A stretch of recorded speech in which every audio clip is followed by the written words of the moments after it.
Hi, I'm here with Aaron Levie, Box CEO, and he's part of our tour about remote work and kind of what the future of the new normal looks like. Hi, Aaron. Thanks for joining us. Hey, good to be here. Thank you for having me. So, I guess let's first just kind of set the scene in terms of what you're seeing on the Box platform in terms of, as everybody's worked remote, kind of what are you seeing? Yeah, so we saw a pretty abrupt shift, obviously, in the middle part of March, where our customer base and users on Box moved very rapidly to remote work, really over a kind of 1 to 2 week period, effectively all across the world. And we started to see a fairly immediate change in behavior in terms of what people were doing with Box. There was an increase in collaboration, an increase in the amount of sharing happening on the platform, a market increase in the usage of third-party applications. So Box plus WebEx, Box plus Teams, Box plus Slack, Box plus Zoom. So we started to see way more interoperability and integration between applications. And then we also saw some interesting social patterns where the work day was changing.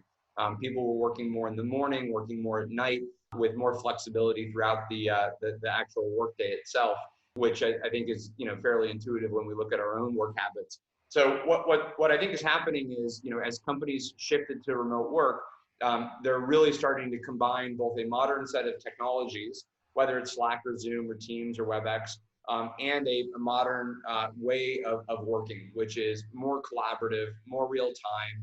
Obviously, all of our meetings have gone virtual. There's no travel, so we can hop on a video call very quickly. We need to be able to share content, in a synchronous and asynchronous way to the people we're working with. So we're seeing both a technology shift and a work style and work pattern shift that I think is very profound and is going to be left with us for quite some time. Do you think this shift to remote work will be permanent? Or, I mean, I've written a bunch about, CFO surveys and, my first reaction was commercial real estate's kind of screwed. Well, Um, yeah. so I guess, what do you think will stick? And then what do you think will go back to, kind of the old normal? Yeah, I think it's the first thing that's really tough is we have to figure out which things are happening only because of a pandemic, and which things are happening because of a pandemic but will persist even when there's even when you can do that thing again in a very health conscious way. And so I think the things that are going to stick are, if you just think about how much business travel we have to do, how many airplanes we have to get on to take meetings, how all the cross country, cross global travel that goes on when you're just meeting maybe with one customer or one partner. I think a lot of that starts to go away, where we realize that actually just hopping on a video call is much more efficient. It's better for the environment, it's better for our health, and it's easier to go and do. I think the ability to have more flexible work patterns, where you might come into the office in different times or for less hours per day, because we know we can be just as productive as an organization in a remote work style. So I'm not at the point yet of making major proclamations around the future of real estate. I think it's so hard to know some of those trends. What is very obvious is many of the aspects of how we're working will persist even when it is safe to open up offices. I think you're going to see way more video, really, going forward. I think you're going to see a continued move in a more accelerated fashion to the cloud. I think you're going to see business models where companies recognize they have to be digital first in how they serve their customers and their supply chain. And I think you're going to see companies realize that the organization is resilient to people working from home and having remote work. And so you're going to see probably more flexibility in hiring, in office hours, and that will become a pretty significant trend. But I think we're all collectively trying to figure out what does the new normal look like. It's probably not as extreme as everybody working from home forever, and it's probably not going to look like it did 3 months ago. So we're going to end up with some hybrid mode that's somewhere on that spectrum, and I think in different industries it will show up in different ways. We'd like to be able to lead the charge with our employee base of what that new normal and future looks like, but it'll certainly be a hybrid mix of the physical world and virtual. So what do you think has to happen, going forward? Like right now, all the companies they all went, everybody who could went remote. and that was sort of, you know, a big rush to the exits, and, you know, it's kind of like a crisis move almost. Um, you know, so now companies are probably going to go back and do over, you know, retweak some things. Yeah. What are the tweaks that you see needing to happen? Yeah, I think, you know, I think in the, to your point on the crisis phase, which is, almost like a rapid triage of how do we get our employees to be able to maintain the business continuity in a remote work environment where they can get into meetings on video, where they can share and collaborate, in real time in chat or with their files. I think we're getting to a point where a lot of those kind of base foundational use cases have been solved, or at least are being initiated to being solved. I think the second wave is probably the more interesting one from an IT transformation standpoint, which is what parts of our business broke down as we moved to this distributed fashion.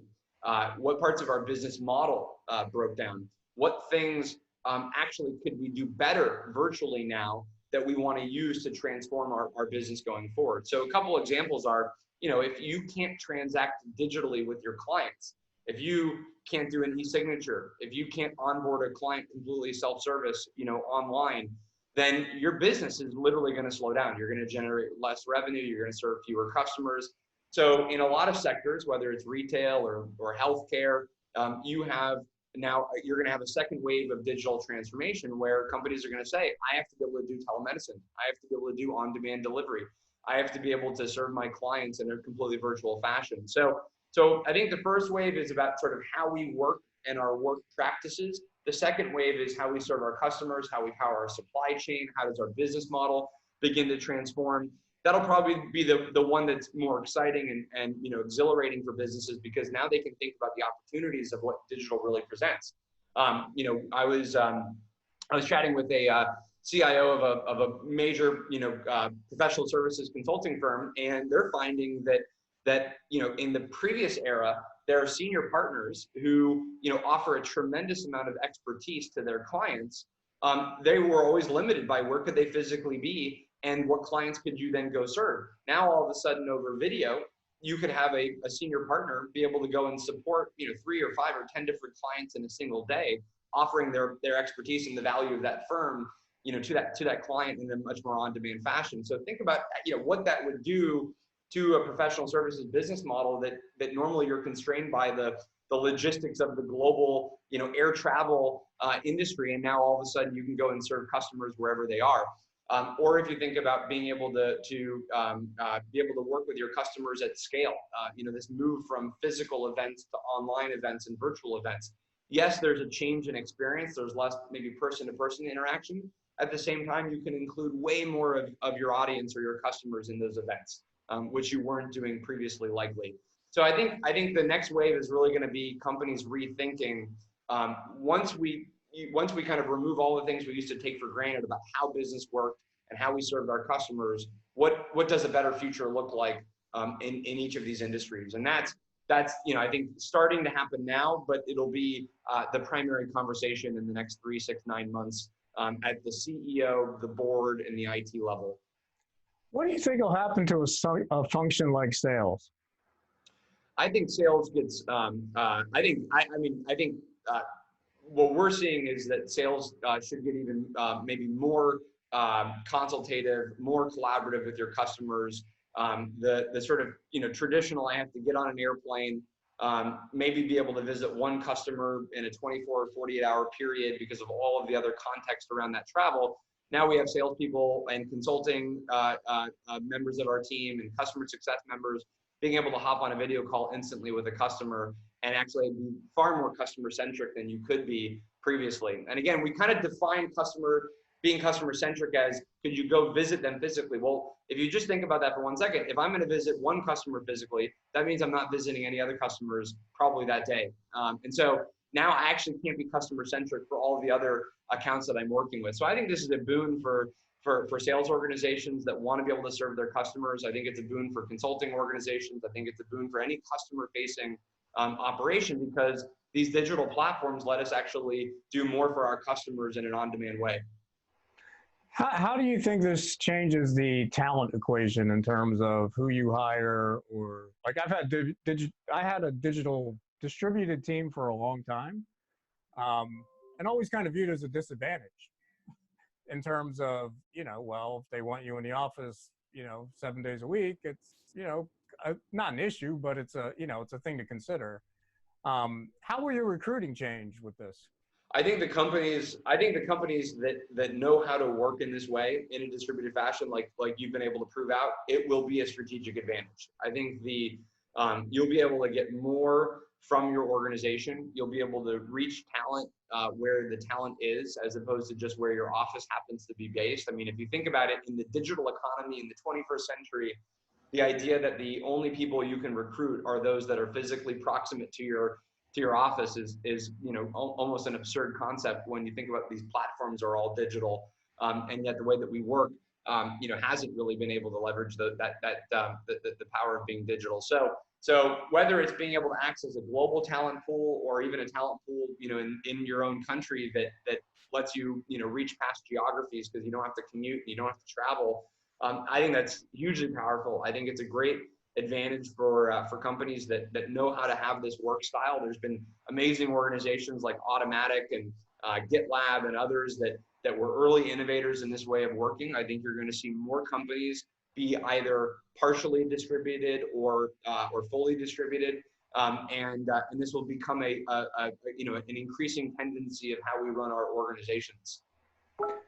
And I guess my final question would be, as we look ahead to the collaboration space, whether it's document sharing, storage, go down the whole list, what do you feel is missing right now? Well, I think we're in the very early stages of really digitizing a lot of these business processes. So I'm on calls with customers on literally a daily basis where they're still moving off of paper, where they have customers FedExing and faxing in their information. They have too many email attachments. They're on-premises legacy systems. So, surprisingly, I think we're still in the early stages of moving all of that to the cloud. And how do companies transform the way that they manage and secure and govern all of their content? For you or I, we've been doing this for years. Maybe a decade or two, in terms of being able to work with these online tools. For a lot of organizations in healthcare, life sciences, federal government, banking, this is a relatively new idea that now they're being thrust into having to support within their organization. And so I think once you move your data to the cloud, once you move your content to the cloud, you do start to open up some pretty tremendous opportunities. What would work look like if I could take any piece of data and make it accessible to you on this video call, to a Slack channel, to a Teams conversation, to a WebEx conversation? Now all of a sudden my information is not sort of locked up and contained somewhere that makes it unusable, and I can't leverage my information. Now I can work from anywhere with anyone in real time. That's the real power of being able to have these cloud platforms that interoperate between content, between video, between chat, between identity, all coming together. So we're pretty excited. We know that there's a lot of work left to be done. We actually just launched an all-new version of our product to really help with secure remote work, and we're in the very early stages of, I think, shaping what does that future of work and collaboration look like as it relates to your files and being able to work with your files. But behind the scenes, it's a lot of process work going on. Or a lot of process work.